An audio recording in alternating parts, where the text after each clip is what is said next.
everybody. It's really nice to see a great turnout. My name is Laura Justice. I'm the Executive Director of the Crane Center for Early Childhood Research and Policy. We're a research center in the College of Education and Human Ecology. And before we move to our main event, which we're personally very excited about, I wanted to just use this opportunity to share with you a little bit about the Crane Center and our role on campus, which is largely to stimulate high-quality research and influence practices and policies that enhance the well-being of children. Many of you in this room, I'm sure you're all affiliated with OSU in some way, either as a patriot to our football team or a researcher on campus. There's lots and lots of ways to get involved in the Crane Center. I wanted to share with you some of the activities in which we're engaged. The first one you see up here is our Spring Distinguished Speaker event. Dr. Ellen Bialystock is our first ever Spring Distinguished Speaker. We're very excited about that. And we hope that this will be a recurring event. So after today, if you have feedback, we want this to be a great event that welcomes many people here. We'll have the main event here for the next hour, and then we'll move to this room for a reception afterwards.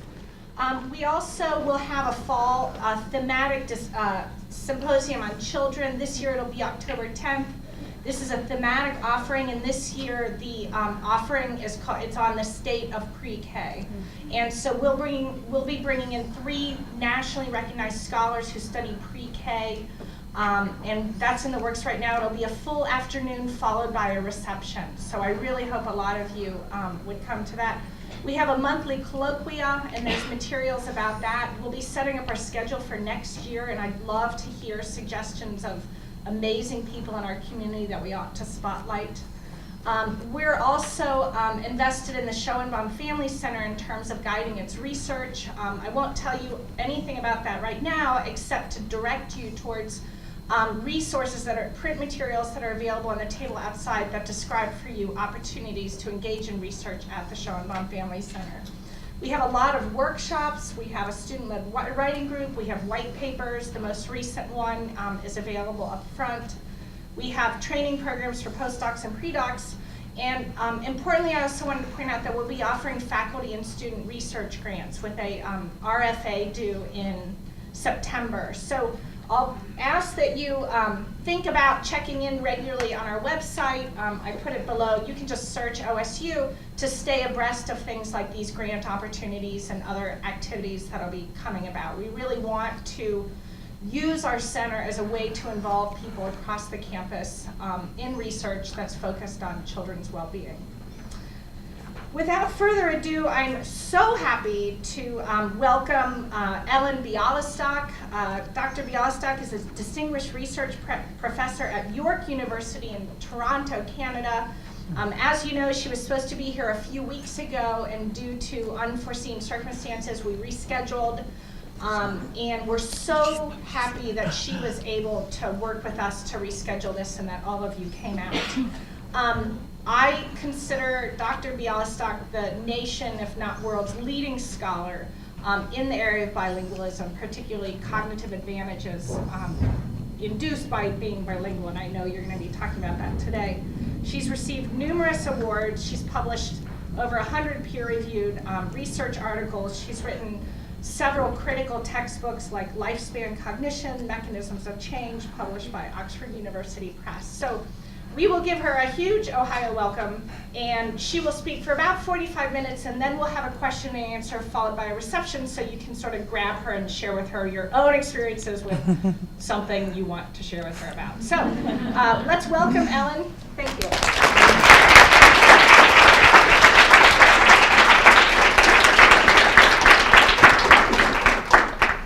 Get you set up. Okay. Thank you very much, Laura. And I want to thank everybody who was involved in my cancellation and rescheduling. Everybody was just as kind and as helpful as they could be, and I'm very grateful for that. So thank you for inviting me. I'm very glad to be here. I've given a lot of talks. This is the first time I've spoken in a cartoon room. So, interesting. I've decided to give you an overview of the whole program of research I'm involved in, but the whole middle chunk is going to be mostly about kids because that speaks mostly to what the majority of you do. But I say that because I want you to think about this as a program of research. It isn't a bunch of studies with kids and a bunch of studies with young adults and so forth. It's really about the common themes that I will try to explain. And this is the main one. It's about experience. You are what you eat.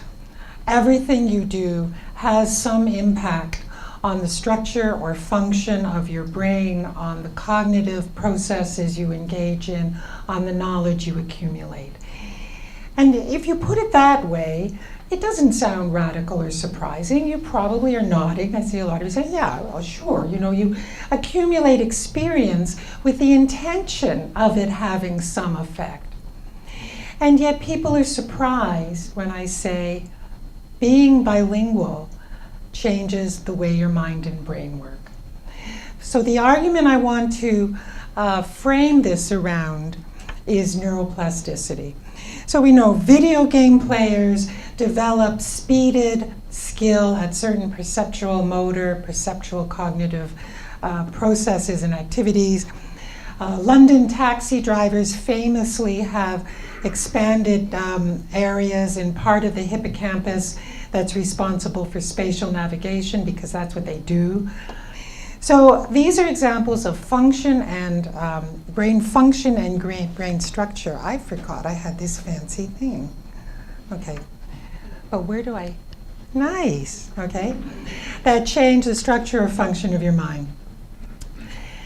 And so the central concept for my talk is neuroplasticity, defined here by Brian Kolb as persistent change in behavior from experience mediated by reorganization of blah, blah. It sounds boring, right? What it means is that experience changes the way your brain works, and that's what's important. Now, if I step away, does this microphone actually carry it? They say no. No, okay. All right, so I'm stuck, okay. Now, if that's true, we can use experience not only as something that varies naturally in the world, but as an intervention. And here's a couple of examples. There's a neurologist in Alabama, Edward Taub, who developed a system called constraint-induced movement therapy. And the idea is bizarre. So you get a stroke in the left part of your brain that knocks out all possibility of moving your right arm. And there's nothing you can do about it because you have tissue damage. So here's what he does. He comes in and says, all right, you're totally paralyzed in your right arm. The motor area controlling that set of muscles is damaged. So here's what I'm going to do. I'm going to bind your left arm, the good one, the one that works. And you say, that's my only arm. He said, trust me. And over time, it forces the rewiring of all those neural circuits. Now, the brain tissue that was damaged by the stroke doesn't come back. But this is neuroplasticity. Other pathways are found. So this is what I mean by functional rewiring. There's a lot of evidence from animal models. So there's a really, I find, interesting body of research that shows if you take rats and you compare raising them in, these standard lab rat cages with these kind of Disney-esque cages, and some of these become really elaborate. They have, lights and toys and female rats for the little boy rats and all that stuff. Those rats grow up to be smarter in rat terms. They learn to run mazes better. So again, the argument is that their brains are being rewired by experience. So what I'm hoping to convince you of is that this is a perfectly normal outcome of engaging in certain kinds of experiences. So the question for today is whether bilingualism also contributes to neuroplasticity. But we start with a methodological problem. In most research, like the rats, you can put one group of rats in a simple cage and one group of rats in an elaborated cage, and then you compare how they do. You have two groups, it's categorical, and you know which cage each rat was raised in. But bilingualism isn't like that. It's not categorical. It's a dimension, a continuum across which there is immense incremental variability. No two bilingual experiences are the same, and no two bilinguals are the same. So what do we mean by bilingual? How do we even begin to research the effect of a concept that has no grounding? Well, we know what the endpoints are. So we know what bilingual means. That's the two-headed monster, two different heads, two different brains. You can say two things two different ways. And that's pretty clear. And we also think we know what monolingual means. It means something like that. You don't even understand that other words could exist, because why should they have to? But most of the action is actually in the middle. And in a couple of the studies, maybe just one, can't remember, that I'm talking about, I'm going to try to deal with what happens in this middle point where people are somewhere in the gray zone, some on this continuum. Now, in the studies that I'm going to show you, where we actually have two groups that we compare, we're very careful in our lab to select as much as possible from what we would consider to be the endpoints, and we avoid this gray area. And that's because we want our contrasts, our comparisons, to be as clear as possible. Okay, so here's the story. This slide will tell the entire story that I'm going to try to then just elaborate with examples. In a bilingual mind, well, in any mind, language is represented in some structured way. And for a bilingual, there'll be two of these interacting systems.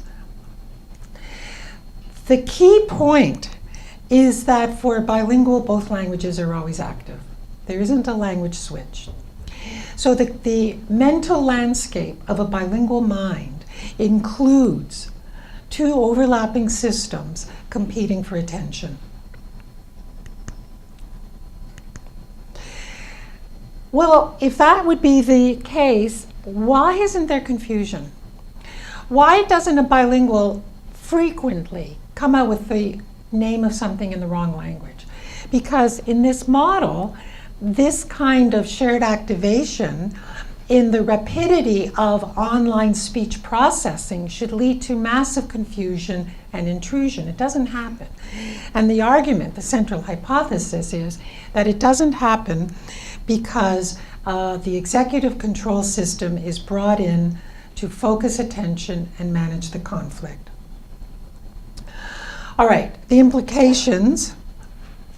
First, that configuration leads to reduced representations of each language compared to a monolingual speaker of that language.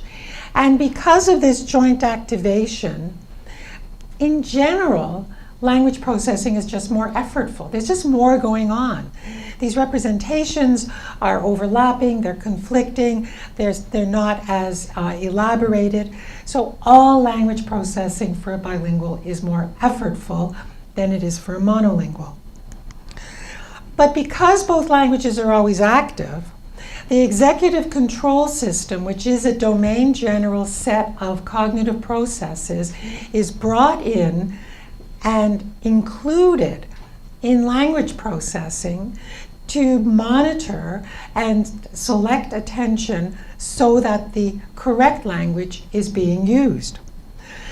The constant recruitment of that executive control system both changes and strengthens it. So the entire executive control system for a bilingual is different after a lifetime of bilingualism. It's not the same system that monolinguals have. And happily, it's a better system. And the third general point is that all of these effects are not categorical. They're scaled to the degree of bilingualism. So more bilingualism promotes more of this reorganization. And in that sense, being bilingual has consequences for both brain structure and brain function. I'll talk about that a little bit.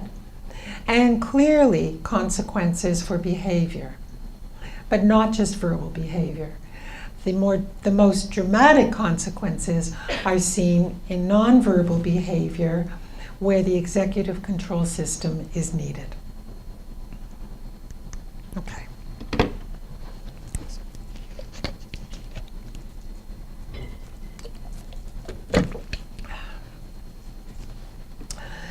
I'm going to start by taking a closer look at vocabulary, and I'm going to use this as a proxy for what I said earlier was the bilingual problem with linguistic processing and lexical representations. So here's a graph from a study that we published in 2010. This is a distribution of scores on the Peabody Picture Vocabulary Test, which is a standardized receptive vocabulary test. The scores are all normed on a population mean of 100 with a standard deviation of 15. What we have along the x-axis is the score, and these are frequencies. So how many people scored 50 to 59, how many people scored 70 to 79, and so forth.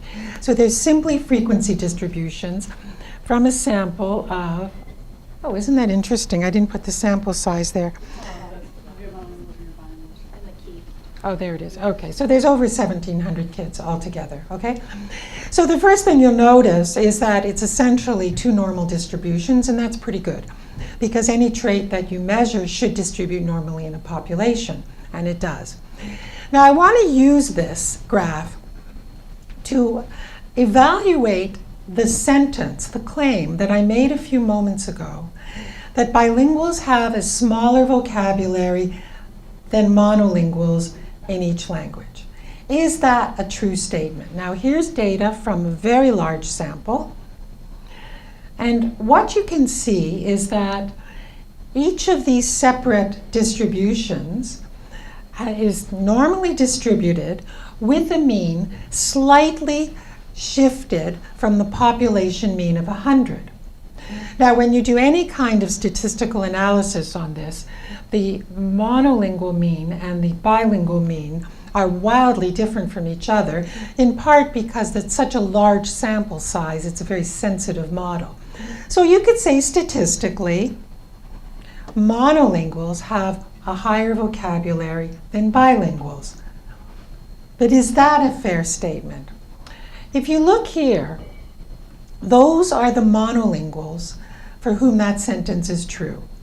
Those monolinguals indeed have a higher vocabulary score than any of the bilinguals in the sample. And those are the bilinguals for which the opposite is true. And the vast majority are in the middle. Now, what does that mean? Let's suppose you do a study and you sample 25 monolinguals and 25 bilinguals. You could choose monolinguals that happen to line up there and bilinguals that happen to line up there. And in your sample of 50 participants, it would be true that monolinguals have a higher vocabulary than bilinguals. But because we're dealing in the green zone, you could equally select two samples that looked like that. This is all consistent with those graphs. So what you have to be very vigilant about is understanding that statements about populations are not statements about individuals. So although it is true that on average through a population, monolinguals score higher than bilinguals on vocabulary tests, it is not equally true that monolinguals necessarily have larger vocabularies. That point will come back later, and it's something that often gets glossed over in research. Okay, but now we move to the executive control system. So there's the language representation. Executive control is a set of processes. It's not one thing. They're all in the front part of the brain. They all interact. They all have slightly different functions. And their tasks basically are inhibition, shifting, and working memory. That's the main kind of things that they do. They're located in the frontal lobes. They are the most important cognitive processes we have, by far, by far. They're also the very last processes to develop in childhood and the first processes to decline with aging, largely because of the myelinization of the frontal lobes. It's the last region to myelinate, and it's the first region for which myelin begins to decay. It's also the kind of evolutionarily newest brain region. And this fits the pattern of late evolutionary developments being late in phylogenetic development and early to decline.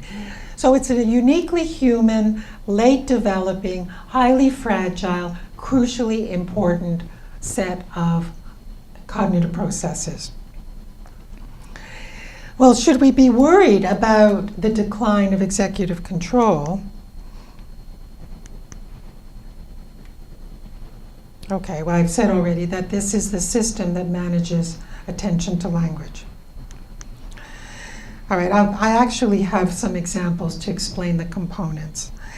All right, I mentioned that there's three main components, and the first one is inhibition and selection. So you go into a bar and you've got to find Betty, and she's somewhere and she's wearing a flowered dress, but everybody's wearing a flowered dress today. How are you going to find Betty?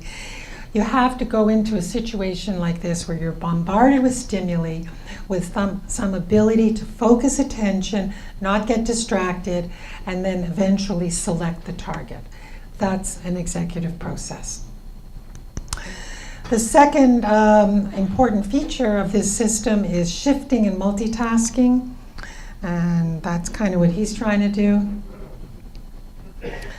And the third one is working memory. Just hold things in mind, move them around, try to remember where you started, and manipulate information. So that's the executive control system. And it develops and declines across the lifespan.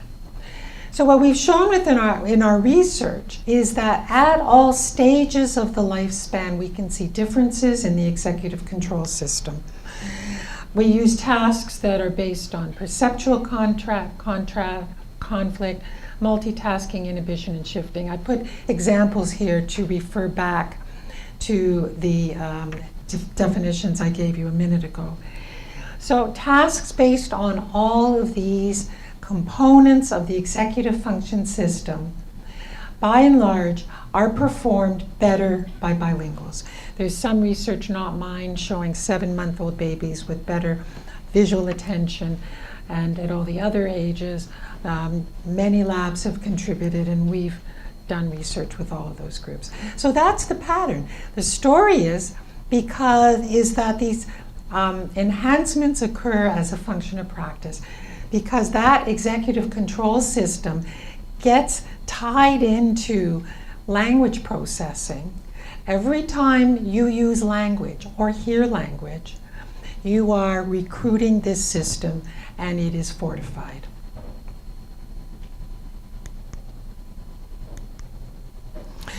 It's also the case that as bilinguals perform these tasks, they do so in slightly different ways. They use slightly different brain networks.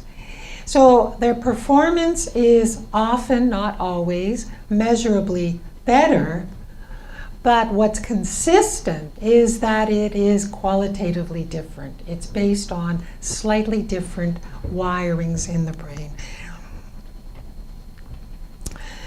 Now, I'm going to show you on this slide just one task that we've used with different age groups to give you a sense of what this looks like. This is a Simon task. You see a patch of red or green that appears on the left or right side of the screen, and you're given a rule. If you see a red square, press the left button. If you see a green square, press the right button. So if the red square appears on the left, that's easy because you're drawn to these flashing perceptual stimuli and you want to use a same hand response. If a green square appears on the left, you have to resist that very automatic association and overrule it with the correct response. So for children, young adults, and older adults, we can plot how long it takes them to select the key press for congruent, the easy, or incongruent trials. So these are reaction times, so higher scores are slower, poorer performance. Monolinguals in red and bilinguals in blue.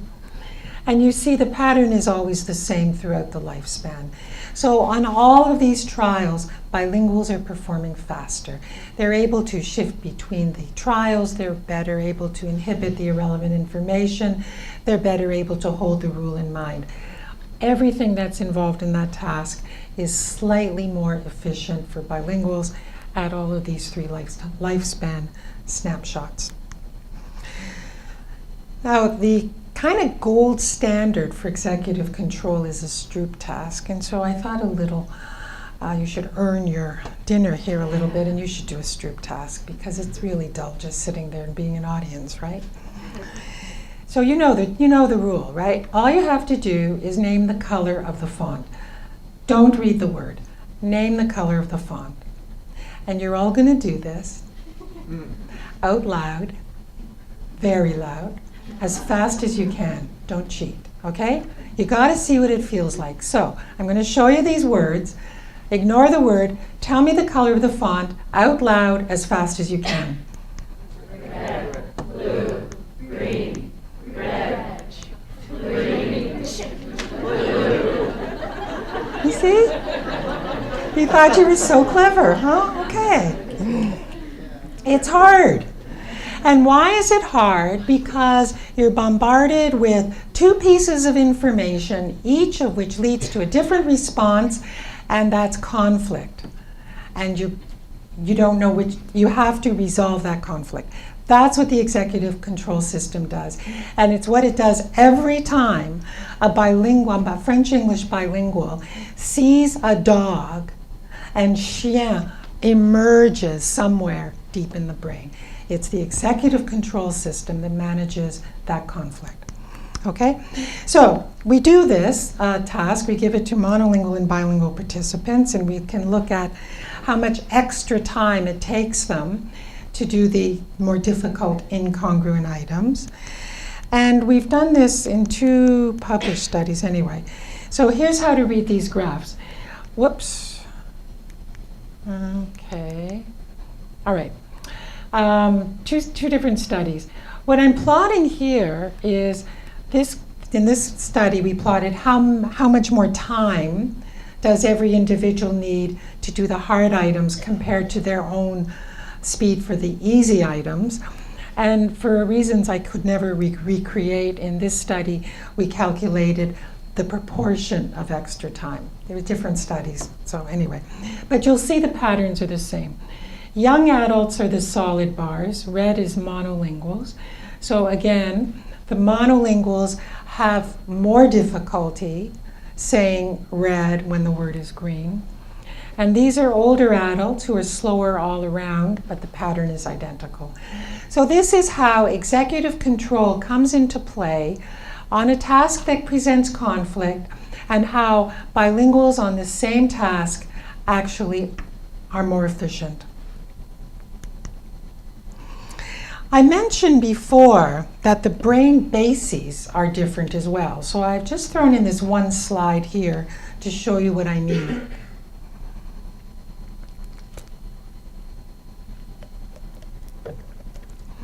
This is a study. The lead author is a former student of mine, Gigi Look. And she had a small group, but very carefully matched group of monolinguals and bilinguals. They're all about 20 years old, who were carefully matched on cognitive, language, all kinds of measures. So they were very, very similar, except that one group was actively bilingual. They performed a flanker task. Flanker task is, I just realized I don't have a picture of it. You see a line of five arrows.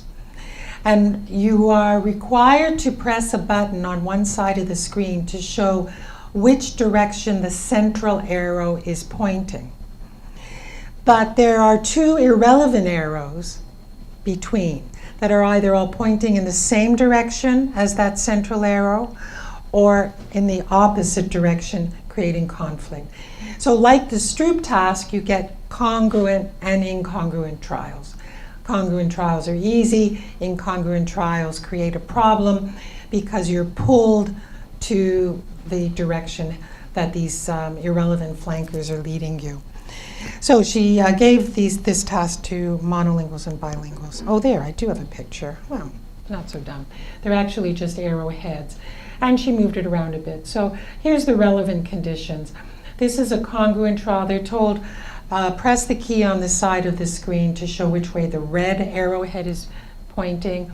So that would be a congruent trial, and that's an incongruent trial because everything else is leading to the other side.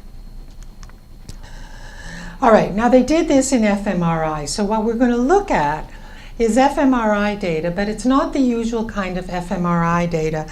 This is an analysis of the whole brain. The way this analysis works is you just throw in the whole brain and this very fancy computer looks for correlations between certain configurations of firing networks and performance, and tries to find out what network is activated when performance is optimal.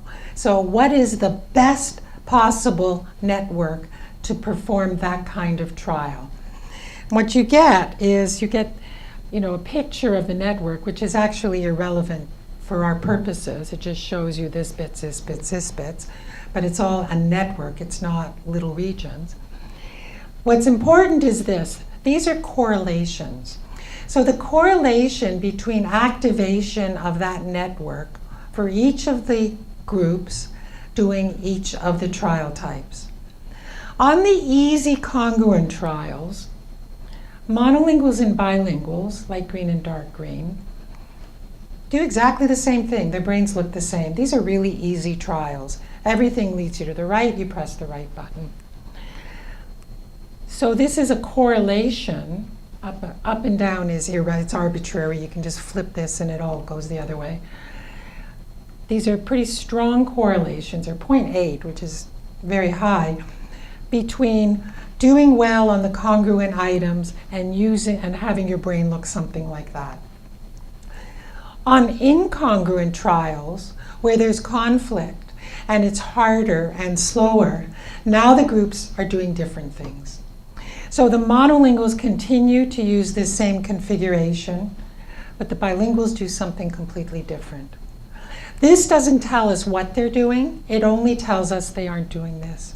So that's the kind of evidence we can bring to bear on a claim like the functional organization, the way the executive system performs that task is different for bilinguals. And I would suggest that it's different because it is gradually changed over time, as this executive control system has for years and decades been involved in monitoring language conflict. It becomes a different system.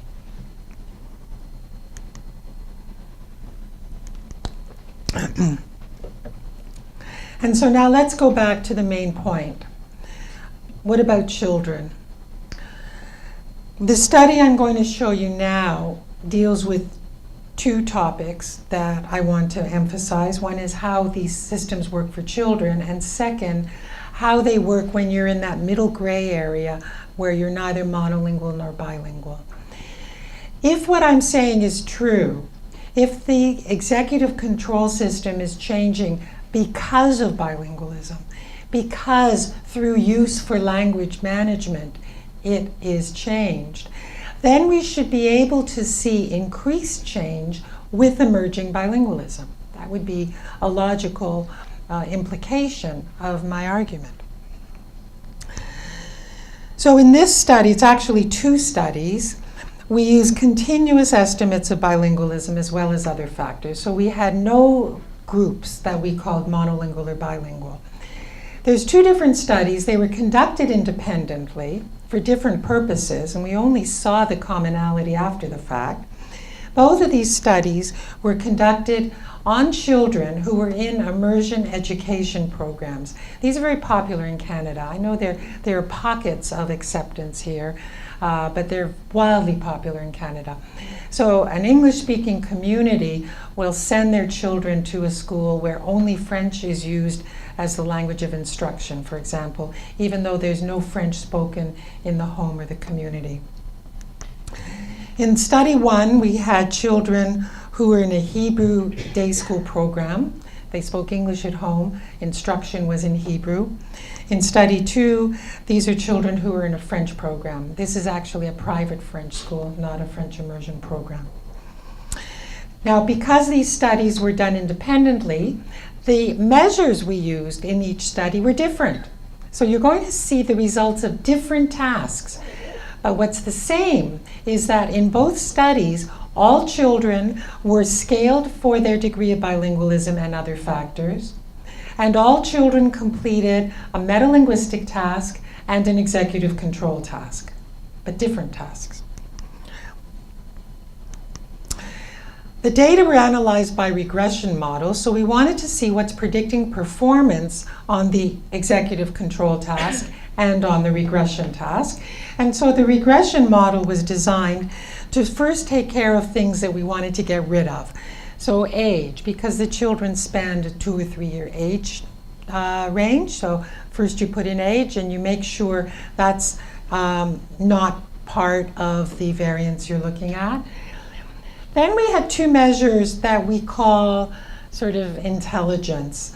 A nonverbal intelligence test and an English vocabulary test, which is a measure sort of a verbal IQ. So these are basically how smart you are measures, if that's probably totally politically incorrect, but forgive me. And the third two measures, one is how bilingual they were. So because in each study they spoke English at home, we could get a comparable score for their other language, French or Hebrew, and the ratio of those two scores told us how bilingual they were. So if they scored identically on both the English and the other language test, they're perfectly bilingual and the ratio would be 1. And so deviations from there tells us how bilingual they are. And the other measure is how much time in months they've spent in the program. These kids come and go in these programs. So even though all the kids might have been in grade 3, some of the kids may have just arrived in grade 2, for example. So these two variables that I put in green are ways of measuring kind of how bilingual they are. Okay, here's what we found. First, let's look at the metalinguistic task. In study 1, it was this morphological awareness task. And as always, most of the variance is unexplained. That's age. And the big chunk of red, and that's a lot for something like this. A quarter of the variance is explained by what I'm calling how smart they are. You know, how verbal they are and how good their IQ is. Study 2, they did a completely different metalinguistic task. It's a grammaticality judgment task. And again, just now it's about 35% of the variance is explained by the same factor. So different kids, different tasks, very similar pictures. Now these kids also did an executive control task. It was a flanker task. You've now just seen a flanker task. So these are the same kids, but now look, being smart has nothing to do with how well they're doing on the flanker task. Now we have a big chunk of green. How bilingual they are. The more bilingual they are, the better they're doing on the flanker task. And to complete the picture, in study 2, again, these kids did a completely different executive control task, but the pattern is the same.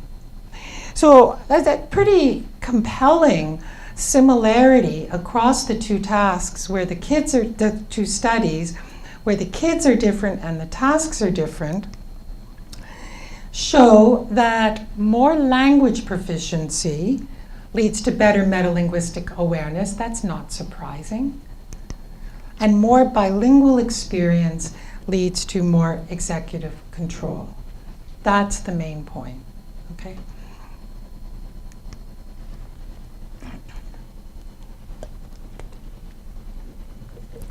Some people have argued that the research has a problem because bilinguals are not the same as monolinguals in other ways. And for reasons that I've never totally understood, SES, socioeconomic status, is always mentioned.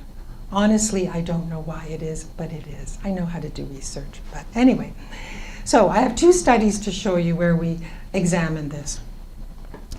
So the argument is that bilingualism and SES in a natural population are confounded, and so the effects that we report for bilingualism are more properly attributed to differences in SES. So the first of the two studies, this was done by a former postdoc of mine, Pascale Engel de Abreu. She's from Luxembourg. She did a study in Luxembourg and Portugal where she investigated only very, very poor children.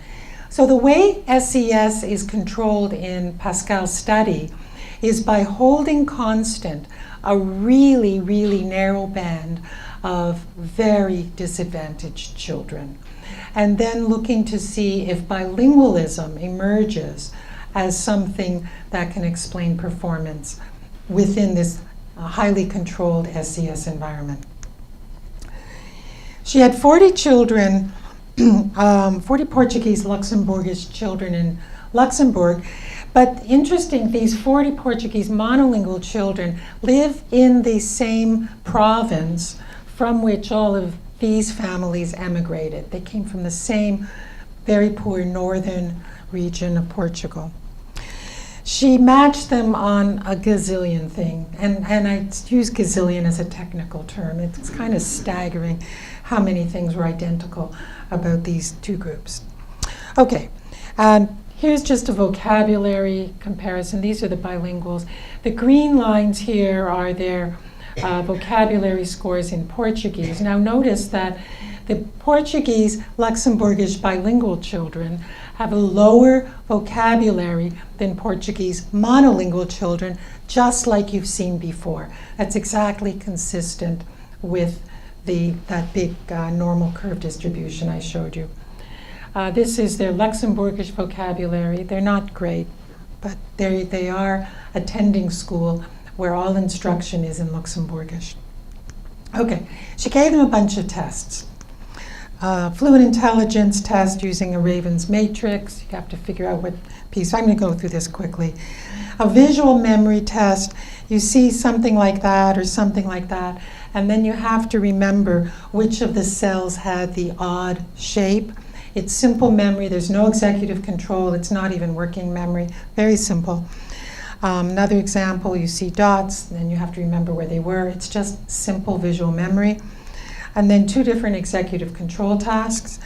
Fish flanker, you have to feed the middle fish by pressing the button showing where he's facing. And sky search, these things buzz along the screen and there's distractions and you have to find target shapes and so on. It's high executive control. Those are the tests. Okay, so you throw all of those scores into a factor analysis to see what is like the other. One of these things is not, that stuff. Okay, so here's what you get. The factor analysis goes through this battery and says, well, these things are kind of the same, and they're not at all like these things. And these things are the same, and they're not at all like these things. When a factor structure is so clear, you can name the factors. So we're calling that one representation and that one control, because here we're talking about the two executive control tasks, and here we're talking about knowledge, okay? So you can reduce the data and get a factor score for each kid. So that's what we do. These are factor scores for monolingual and bilingual children on each of these 2 factors. And then you can compare them. So on the representation factor, there's no difference. All the children are performing statistically equivalently. And on the control factor, the bilingual children are performing significantly better. Now look what this means. These are children with no advantages at all. These children are not only in poverty, they're living lives filled with all sorts of challenges of immigration, family structure issues and so forth. And although they're identical on everything, the bilingual children are doing better on the executive control tasks. So there's no role for SES in explaining that advantage. So for the second study looking at SES, we took a different approach. This time, we chose to examine 2 levels of SES and compare monolingual and bilingual children. I'm calling these first 2 working class and these middle class. But the remarkable thing about the data in this study is that the difference between the working class and the middle class children is trivially small. It's based primarily on parents' education. These children all live in similar neighborhoods. In fact, they go to the same schools. We had schools in this study that contributed to 3 different cells. So middle class and working class is not a neighborhood difference. It's nothing visible. It's only a difference in level of stimulation in the home environment as determined by parents' education. And we had monolingual and bilingual kids in each. They're matched on everything we could match. So this is a very subtle manipulation. Can we find effects of bilingualism, or are they confounded here with SES? If so, there would be no differences for bilingualism, and all group differences should be explained by SES. That's the argument. All right, so now I'll go through this quickly. We gave them cognitive ability and reasoning tests and that. And there's no effect. All the kids are identical. No SES differences and no bilingualism differences. All the kids are just as smart as each other. Language ability, we gave them a PPVT, and now we have middle class kids getting significantly higher scores than working class kids. They're sitting in the same classrooms. This is a home influence thing. And monolingual kids, again, with higher vocabulary than bilingual kids. Executive control. We gave them this task. I'm not going to take the time to explain it, a few tasks. And here, again, middle class kids are performing better than working class kids. And now this flips. Bilingual children are performing better than monolingual children. So here's the graph. The important thing is that these are both relevant factors in children's development, but they're independent. Research showing bilingual advantages in executive control is not confounded with SES. It's measuring something different. So if we start with language tasks, the monolingual working class and middle class kids both have higher language scores than bilingual working class or middle class kids. And for EF tasks, bilingual working class and middle class kids both have higher scores than monolingual working class or middle class kids. These are independent effects. So from those 2 studies, we conclude that SES is, of course, a hugely important factor in children's development and in children's development of executive control, but it does not interact with bilingualism. It's independent of it.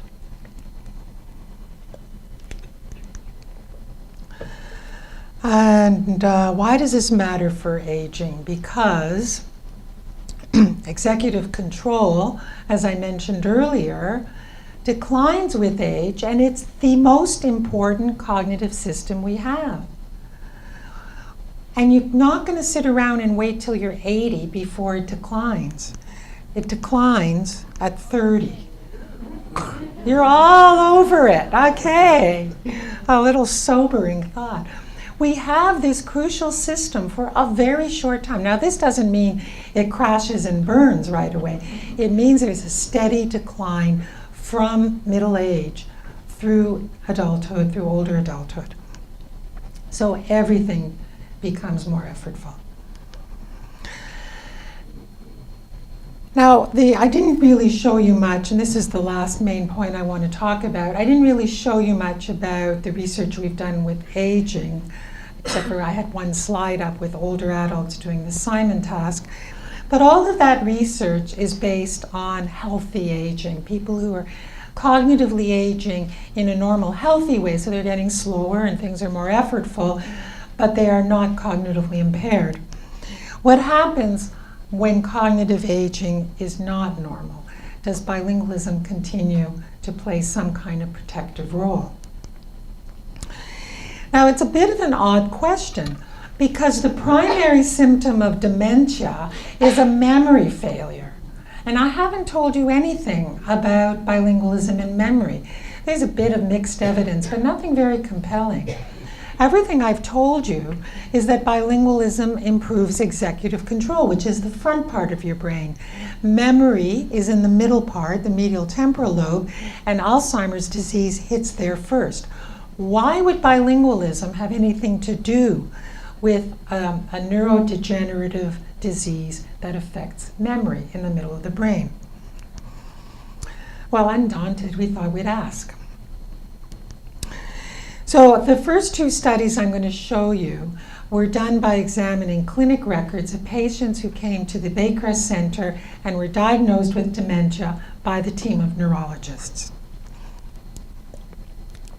Toronto is a massively diverse city. About 60% of families in Toronto do not speak English at home. And the number of languages they speak is staggering. So this is a very, very diverse community. So you just dip into the general population and you're going to get bilingualism without even trying. In fact, getting monolinguals is sometimes the challenge. So we examined the clinic records of patients. In study one, 2/3 of them actually were diagnosed with Alzheimer's and the other 1/3 with other dementias. And so there were just under 100 in each of the two groups. They'd all waited about 3.5 years between noticing symptoms and coming to the clinic, so that's the same. Monolinguals have more formal education. That should protect them. That should mean monolinguals show symptoms of dementia at a later age. They score the same on this broad brush cognitive task. How old are they? The monolinguals are significantly younger. So the bilinguals are about 4.5 years older when symptoms of dementia are noticed. We repeated the study a few years later with a new sample from the same clinic. This time, all the patients had been diagnosed with probable AD, and things line up pretty similarly. And so this time, we find similar results. So altogether, there's about 400 patients in these two studies, and bilinguals are showing symptoms of dementia later. How can this be? Now, there's two arguments in the field about how this kind of protection takes place. It's called cognitive reserve. One argument, which is sometimes called brain reserve, is that your brain is actually fortified. It's like your brain is inoculated against these neurodegenerative diseases. So you have a better brain and you can ward off the disease. So the reason bilinguals would show these symptoms at a later age under this explanation is that their brains actually repel the disease. Alzheimer's disease happens when these neurofibrillary tangles embed themselves in the medial temporal lobe. So on brain reserve, the argument would be that a better brain resists them. The alternative is that the brains are the same, and in fact, the bilinguals might even have more disease. But because they have this secret cache of executive control, they can use that even for situations that, healthy older adults wouldn't use those areas to boost performance. It's compensation. So their medial temporal lobe is crumbling, but they recruit these more fortified frontal processes, the executive control system, to compensate for failing behavior, okay? And it's not so crazy because if a problem becomes too hard, you think, I have to think more carefully, more effortfully. If you concentrate more, you achieve more. So that would be the sort of argument that a simple memory task, like I have to go to the store to buy milk, which would not normally call in the executive control system, when that executive control system is more fortified, more used to being recruited, it comes in and boosts behavior. So that's the compensation view. So these are the two possibilities. Are the bilinguals older because they have better brains that can repel the disease, or are they older because they compensate for the disease, in which case the disease is there? So on this view, you'd have to say, well, they have it, but they haven't shown evidence of it because they're patching it up, okay? So here's what we did. We looked at 20 monolinguals and 20 bilinguals, matched again as carefully as we could, all with a diagnosis of probable AD. And we got CT scans from them, okay? Now, point number one, another really depressing thing about getting old, if that isn't in and of itself depressing enough, is that your brain shrinks. So there's a certain amount of measurable brain atrophy that is age-related. For that reason, it was very important that all the participants in this study were the same chronological age. So we measured whole brain volumes, and they're the same. So in sense of age-related normal brain atrophy, there's no difference. Now, I said earlier that the way Alzheimer's disease begins is right here. This is the hippocampus right here. These plaques and tangles begin to deposit in this region. This is the memory center. And they muck up all of that tissue. And that's why memory becomes a problem, because it's interrupting all of the memory circuits and centers.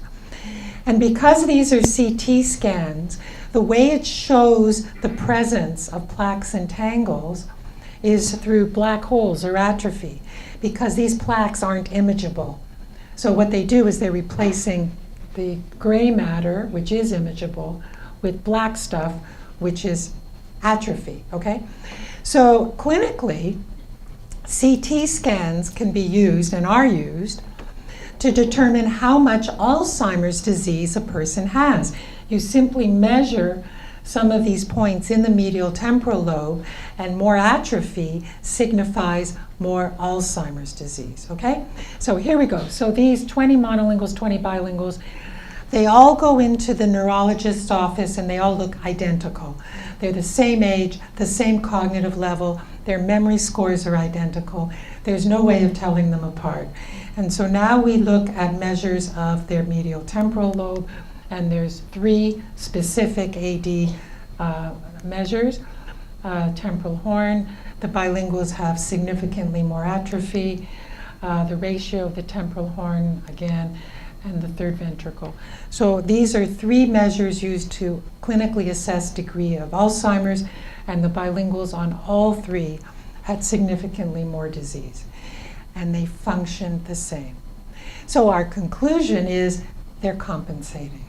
There's nothing here to suggest they have warded off the disease, repelled the disease, resisted the disease. they have the disease, and they have more of the disease than the monolinguals. So they're compensating. And this last slide is kind of a summary of why these differences that I'll go through quickly, because it's a bit, I'm trying to bring the brain data into our story about why this happens.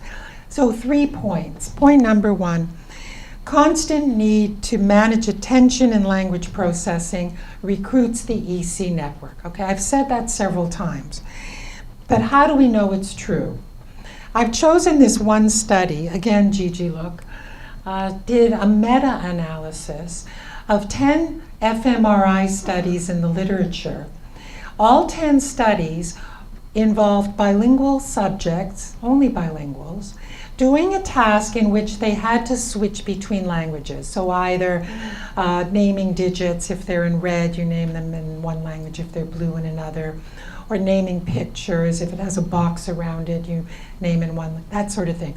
So 10 studies with bilinguals, all of that type.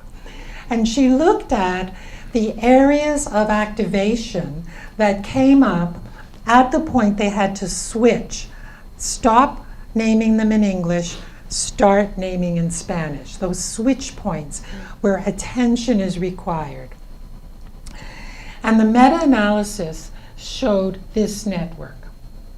Those are the areas that were engaged when people switched between languages. Simple word naming, but switching between languages. And the remarkable thing is, that's the executive control network. It just is. So you look into studies of what brain regions control attention to perceptual distraction, that's the region. So that's evidence that, for the claim that bilinguals are indeed recruiting that executive control network all the time. Point number 2, the conflict that the use of this executive control network for both verbal and nonverbal tasks reorganizes that network. And here I'm just showing you the same slide I showed you before to keep it simple. There's other studies, but this one is simple. So you saw that on the difficult incongruent trials, bilinguals are no longer using the same configuration as monolinguals. And the third point is that this reconfigured network is more efficient. And efficiency, this is a new idea in this literature, but efficiency is now being described as being able to perform the task with less activation. You don't have to turn up the crank as high to get the same level of performance. There's a few studies that have shown that, but the one I've chosen to show you is from Brian Gold and his group. And these are monolinguals and bilinguals. I'll just point to the relevant pictures. Here, left, this is a good one. Left dorsolateral prefrontal cortex, monolinguals and bilinguals. This is how activated the monolinguals raise that region and the bilinguals raise that region when performing, this is a little switching task. So the monolinguals need to turn up the energy a lot higher.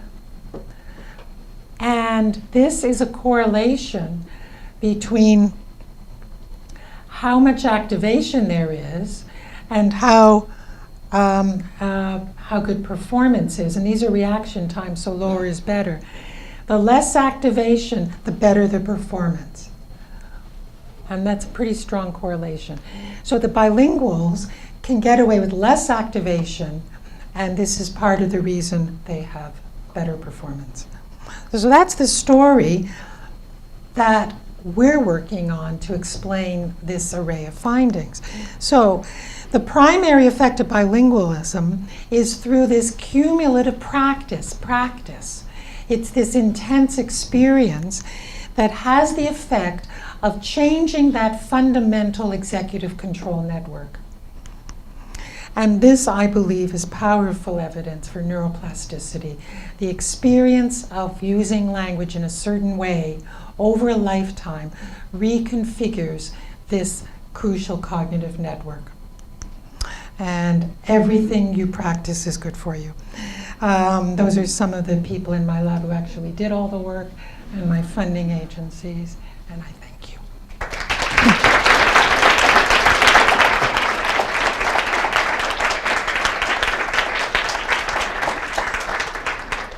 That was fascinating. I think what we'll do, people are probably eager to head off campus or come to our reception, but I'd like to let's do 2 burning questions. I have a really burning Okay. question. Does it matter when the L2 is acquired, or at what point you consider somebody being bilingual? Well, you have to go back to that first slide where it's all slithering along a continuum. So more is better, earlier is better is better, more better is better. It's cumulative. So because it's experience-based. If you want to perform a piano concerto in Carnegie Hall, you're going to want to be practicing a lot. And the more you practice, the better you'll get. So this is no different from anything else. So even if it's acquired later in life? Well, yes, absolutely, and not because it's going to make you bilingual. So the key to all of this is the idea that stimulating, engaging mental activity is good for your brain. Bilingualism happens to be naturally stimulating and engaging. So if you're an older adult and you're monolingual and you want to think of something to do that's going to save your brain, there aren't many things that are harder, more stimulating, and more engaging than trying to learn a language. So the process of trying to learn a new language, especially later in life, is doing all of the work, even though you may never reach a level of fluency that you're satisfied with or that would get you the label of bilingual. It's the process of trying to use your mind in those ways. It still alters the brain, though, the way the process is? Because it's cumulative. So, we have some data where we looked at, not older adults, but we looked at kids in first year Spanish.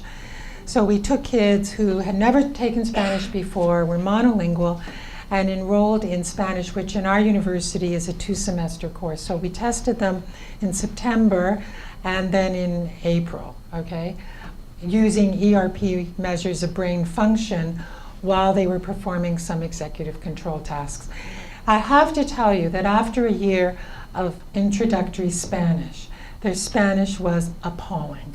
It was really awful.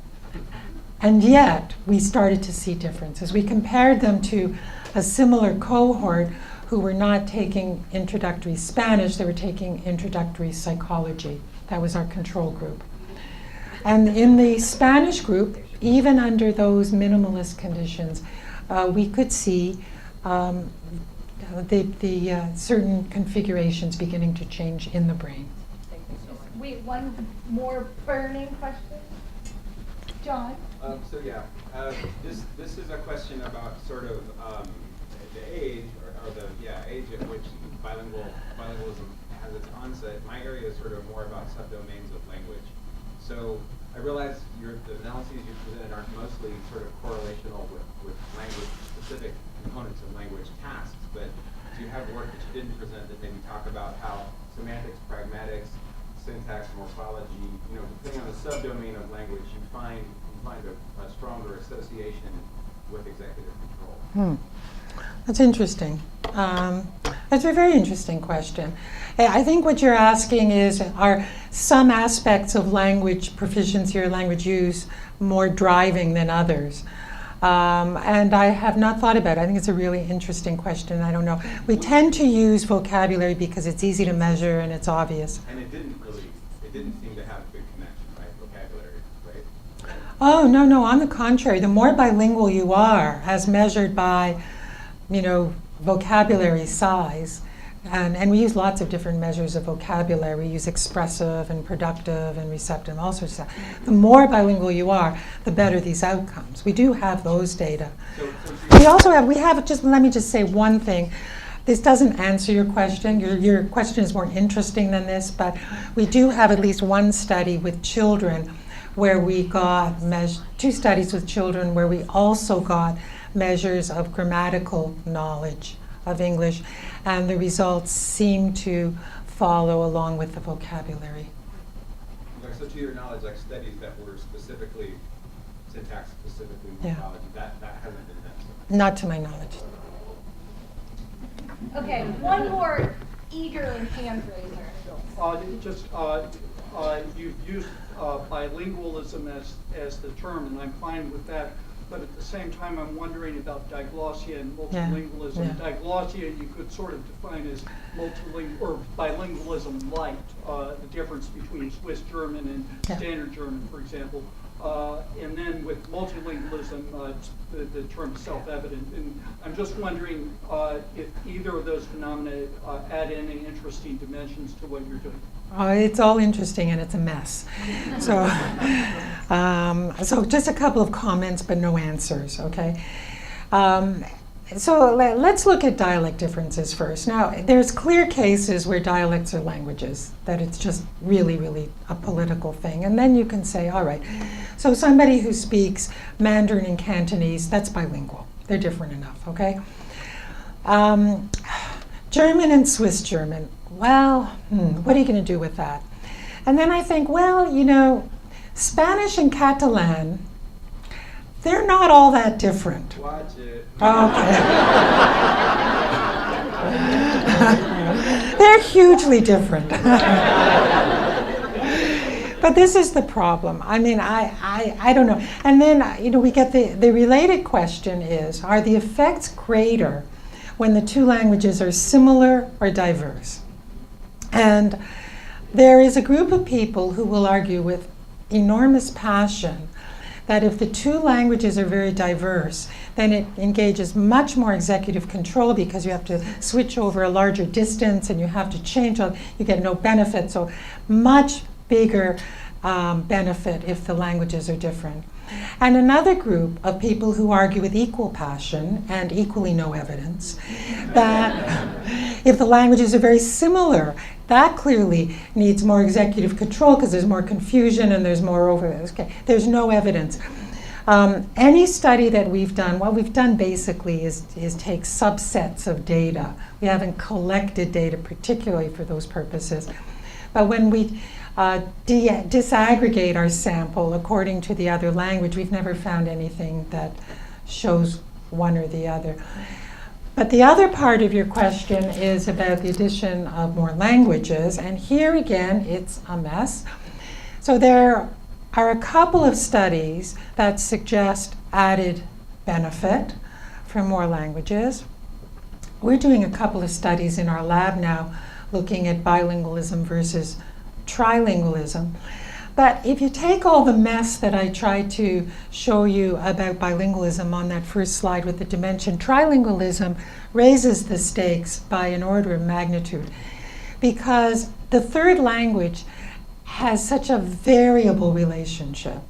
So we were giving these questionnaires to subjects who come into our lab. So for bilinguals, if you want to say, okay, out of, give us your rating out of 10 for each of your languages. So a bilingual will say, well, my first language is a 10, my second language is 9.5 or 10. And if you ask trilinguals, the third language can be anything. It can be 8, it can be 2, it can be 4. It's really hard. And the social circumstances surrounding trilingualism are different. Final point on trilingualism. I think it's a question that can't easily be examined for the following reason. To a great extent, when we study bilingualism in the population we use, which is, people living normal lives in this highly diverse society, they speak one language at home, another language in the community. It's all very seamless, and both languages are supported. There's lots of positive affect and social support for non-English languages in Toronto, at least. I don't know about anywhere else. So all these cases leads to a situation where, by and large, I can assume that aside from the number of languages these people are speaking, these are the same people. Like I showed you in the study of SCS in schools, these kids are sitting in the same classrooms, listening to the same teachers. So for bilingualism, we can make a certain level of assumption that life has made them bilingual for whatever reason, but aside from that, they're the same. They're all as smart as each other. They're all as motivated. They're the same. So we can compare. I think trilingualism and polylingualism beyond that introduce another factor, and that is talent, motivation, seeking opportunities. At some point, people endeavor to learn languages, and they usually do that because they're good at it or they have an ability or a talent. So now we're looking at a group of people who learn to speak 3 or maybe 4 languages who may not be the same people in all other dimensions as our monolinguals or even our bilinguals. So I think it's a difficult question, and the evidence so far is thin but mixed. Let me, great questions. What we're going to do is continue the conversation in a different context. We'll go next door. People can hang out, interact with each other. Pin Ellen down for your further questions. And so I invite you to come on over, and thank you so much for coming out today. One more.